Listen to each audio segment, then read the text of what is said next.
안녕하세요. 그나마 타임입니다.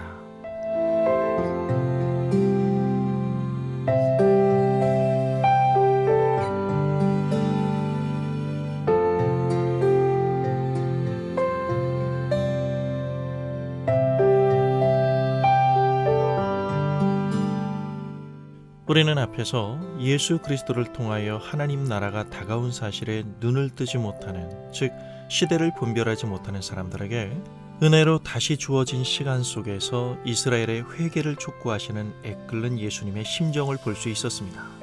그들은 하나님이 예수님을 통하여 일하고 계신다는 사실을 알아차려야만 했던 것입니다. 본문은 다시 주어진 기회 속에서 이스라엘의 영적 위기가 무엇인지를 다시 진단하며 구원을 위해 그들이 하나님 나라에 대하여 어떻게 반응해야 할 것인가를 본문은 이어가고 있습니다. 이야기는 이렇습니다. 예수님께서는 안식일의 회당에서 예배를 드리러 온 많은 무리들을 가르치십니다. 그리고 그분의 가르침은 곧바로 행동으로 이어집니다. 악한 영에 사로잡혀 18년 동안이나 고통을 받아온 한 여인을 예수께서 보시고 고치십니다.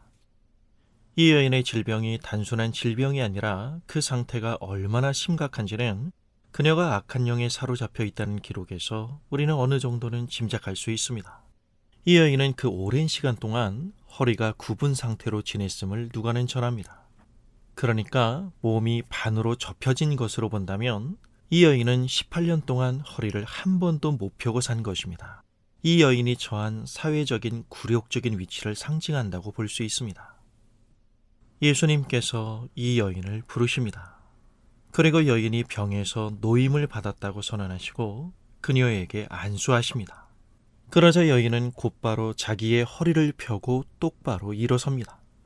병에서 노임을 받자마자 그 여인은 하나님을 찬미합니다. 이는 곧 예수님의 사역을 통해 하나님이 일하고 계심을 고백하고 있는 것입니다. 그런데 말입니다.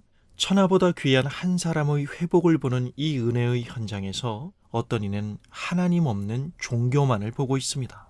예수님의 치유를 지켜보면서 놀라움을 감추지 못하는 사람들에게 회당장은 발끈하여 분노를 터뜨리면서 공개적으로 예수님을 디스해버립니다.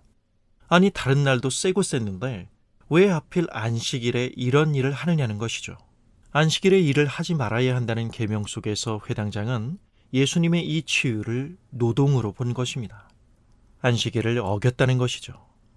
안식일의 전통 속에서 자신의 주장이 힘을 얻고 있다고 생각한 회당장과 동조하는 무리들에게 예수님은 회당장의 주장이 얼마나 어처구니 없음을 반박하시며 안식일에 대한 오해를 바로잡으십니다. 안식일이라고 해도 사람들은 자기의 가축들을 외양간에서 풀어 물을 먹였습니다. 생존이라는 가장 기본적인 명제를 앞에 놓고 망설이지 않았던 이유는 그것은 사람들의 실질적인 관심사는 생명 그 자체에 가 있기 때문이었습니다. 그렇다면 가축에게도 그러하다면 더군다나 18년 동안이나 사탄의 매임에 고통받는 하나님의 형상이 살아 숨쉬고 있는 이 여인은 어떻겠습니까? 예수님께서는 이 여인의 병의 뿌리인 귀신의 활동에서 여인을 풀려나게 하심으로 안식일의 참된 의미를 가르치십니다. 예수님과 회당장 둘 다 성경을 근거로 주장하지만 그 해석에 있어 하나님은 어떤 분이신가의 문제가 핵심이 되지 못할 때 종교인들은 신앙이라는 이름으로 사람에게서 안식을 빼앗는 고약한 현실을 만들어버린 것입니다. 종교적 규율들과 세부 사항들은 곳곳에 넘쳐나지만 하나님 앞에서의 마땅한 삶을 외면하는 날이 되어버린 안식일 속에서 하나님의 마음으로 더욱 품어주어야 할 사람들은 버려지고 방치하는 날이 되어버린 비극을 우리는 오늘 본문을 통해 보는 것입니다. 여인에게 잃어버린 안식을 찾아주시면서 예수님은 안식일에 아무것도 하지 말아야 한다는 무조건 물리적인 활동의 중지로 안식일을 이해하지 말 것을 말씀하십니다. 화석과 같이 고착된 이해를 가진 사람들에게 예수님은 무엇을 말씀하시고 싶은 것이었을까요? 이 여인의 회복이야말로 안식일의 정신에 일치하는 것이다. 안식일에 하나님이 이와 같은 일을 하시는 것보다 더 좋은 날이 과연 어떤 날이겠는가? 우리가 주의할 것은 예수님의 행하신 치유 사건들을 단지 인간의 병과 장애를 고치는 것으로만 본다면 그건 너무나 피상적인 이해입니다. 누가복음을 비롯한 세 복음서를 읽어보면 예수님께서는 바리새인을 필두로 한 유대 종교 지도자들의 엄청난 반대와 저항에도 불구하고 예수님은 특히 안식일의 치유를 자주 행하십니다.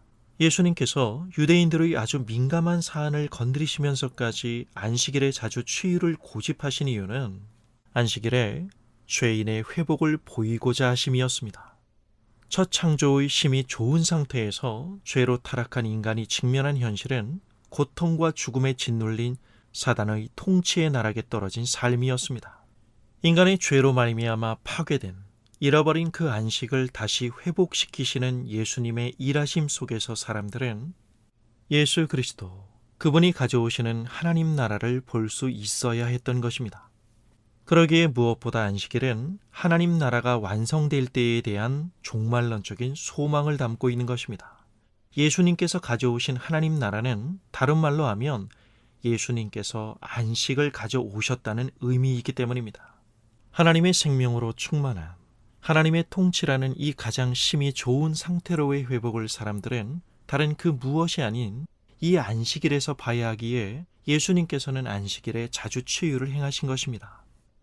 그렇다면 이미 엘리트주의적인 방식으로 살아남는 사람들만의 경쟁과 싸움에 찌든 오늘의 거리에서 안식을 가져오는 하나님 나라를 이루어 간다는 것은 무엇을 의미하는 것일까요? 혹시나 우리 또한 신앙이라는 이름으로 세상과 나를 분리시키려는 편협된 종교성 안에서 하나님 나라를 이루어 가야 하는 우리의 마땅한 일상을 애써 무시하는 그런 안식을 살고 있는 건 아닐까요? 하나님에 집중한다는 특별한 종교적 명제의 그늘 속에서 홀로 방치된 사람들의 삶 쪽으로 한 걸음 한 걸음 내디디시며 다가가신 예수님께서는 사회에서 투명인간 취급을 받는 한 사람 한 사람을 하나님의 자녀로 실체화시키십니다. 우리는 여기서 우리를 하나님의 자녀로 회복시키신 하나님의 생각이 무엇인지를 헤아려야 합니다. 단지 교회당 안에서 몇 가지 생각만으로 그리는 하나님이 아니라 예수 그리스도 안에서 우리에게 허락된 안식과 평안 속에서 커지는 하나님 그분이 누구신지에 대한 이해가 중요합니다. 우리는 주일에 정말 무엇을 하고 있나요?